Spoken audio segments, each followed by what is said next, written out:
Ladies and gentlemen, Mr. Cropper here. So, about a couple of the recent meetups that I've been to. I went to one at the Kimmel Center at New York University. That was a couple of weeks ago. Yaron Brook spoke with a gentleman who is the CEO or something of a really big, expensive company, a company that's got $50 billion in assets or under management or something like this. And I don't recall his name, but I'm sure it's available. Kimmel Center, mid-September speech by Yaron Brook. Anyways, there was this guy who stands up and asks a question of Yaron Brook. He says, for me, objectivism is more about action and not just, thinking and thoughts and sitting around and philosophizing. And then he says that he sells organic pecans. Fine. Everybody realized he was a bit silly. He sat down. Well, I went to this Ayn Rand meetup, Ayn Rand group meetup, which I mentioned in my Lyceum update on September 28th. This meetup, which met September 27th, had a lot of people who were who knew Ayn Rand personally. Interesting meetup, but this young man with the organic pecan business was there. I didn't recognize him at first until I heard him mention his pecans when we were all introducing ourselves. And then later on, he pulled me aside because I said I want to start a school, and he's into being an entrepreneur of some sort because he's got his own pecan selling thing. So he wanted to talk to me about stuff, and eventually he got off on how our cells, he says our cells communicate by infrared and stuff, and I stopped at one point. I said, listen, who's told you this stuff? Don't you erase their phone number from your iPod. Don't go to their house. Don't invite them to dinner. Don't go out to dinner with these people. Stop talking to these people. And it just got thicker. And eventually I asked him, are you religious? And he said something about how he does what he believes God wants him to do. And I stopped the whole group. Just he and I were having a one-on-one, and I stopped everybody there in the restaurant, all the Ayn Rand group. I said, ladies and gentlemen, this man knows the mind of God. And one of the people in the group asked him what they were thinking just then, and he wasn't able to answer because he doesn't know that guy's mind, he knows God's mind. But yeah, listen, pecan boy, if you're out there, quit being silly, man. But he was the craziest person of the whole, both meetups, the Kimmel Center and Midtown Restaurant. There were a whole batch of crazies at this other thing I went to, a Hegel continental philosophy reading group, and I've suggested that we read some Aristotle after the Hegel or with the Hegel, and I don't know if that would be considered continental or not. I know that British philosophy and American philosophy wouldn't be considered continental, obviously, but would Greek? But anyways, I went to this Hegel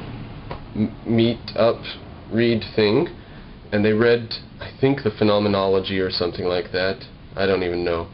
I was the only person there without a copy, but somebody was able to sit close enough to me, and we read from the same copy.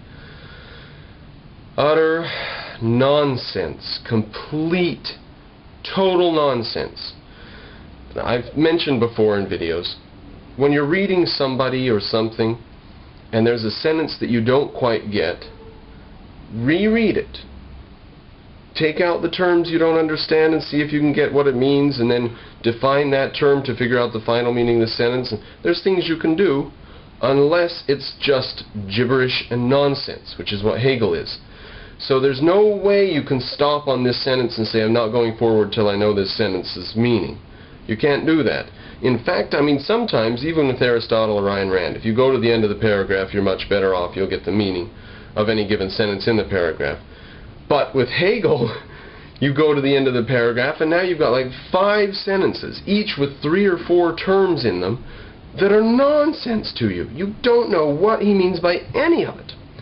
It's really, really horrific. And these people, some of them were there because they were interested in this group meetup, and some of them were there because they were doing Hegel for college, and the assignments that we read were actually for a class at the new school, which is the title of a college. It's not a description of the college, it's the title. Well, I insisted a couple of times on stopping and parsing a term or two here and there, And I said at one point, this whole paragraph we've just read would never have even been written if Hegel would have understood the formation of concepts. And a girl leaned over and said to me, if you're such a genius philosopher, what are you doing here with us? Why don't you go out and save the world, or something, do something to the world, she said. Why don't you go out and do something to the world? And I said, well, I can't think of anything better to do than to be here with you fine folks. Patronizing a bit, maybe. And then at one point, the guy to my right said, have you read everything of Hegel's? Like, you know, have you jumped off the Empire State Building? If not, then how can you know that it would kill you? Have you read everything of Hegel's? If not, then how can you say anything about him? And I said, no, I'm just explaining him to you. Luckily, they didn't jump me. It stayed pretty peaceful, but we'll see what I can do about that the next meetup we go to. Absolute, utter nonsense. I actually thought of doing Hegel once, a video series on him, you know, and I opened one of his books and started reading the first page, and I was actually reading it to the camera. And I realized, just after a minute or two, that it would have to be incredibly edited. You'd have to take out one sentence here and one there and work through the others, and I just gave up. But now, having gone to this meetup and listened to everybody trying to discuss it, oh, I think this is what he means. Oh, no, I don't think you're right. I think he means blah. And it's all nonsense. And having gone and seen how some of the smartest college students, these are graduate students, not even undergrads, these were graduate students, seeing how they discuss Hegel, you know, like 3-year-olds finger painting, and no better than that. I'm absolutely confident, as I was before, that Hegel is nonsense and gibberish. And all these people just wanted to, let's quit stopping on each sentence we don't understand, and let's just get, you know, to the end of the paragraph or whatever. And then you get to the end of that paragraph, and everybody says some stupid little thing about it, and then they go on to the next paragraph. They're eager to get to the next paragraph. We don't even know what this paragraph meant. We don't know what the first sentence in this paragraph meant. And you're just supposed to read on. It's like looking at Picasso or something. It's bullshit and nonsense, and you're supposed to scratch your chin thoughtfully and say, and then that's it. That's the only requirement. Philosophy, they call it. Bullshit. I may be attending their group again in the future. I don't know. Definitely the Ayn Rand group meetup I'll be attending in the future. That was fantastic.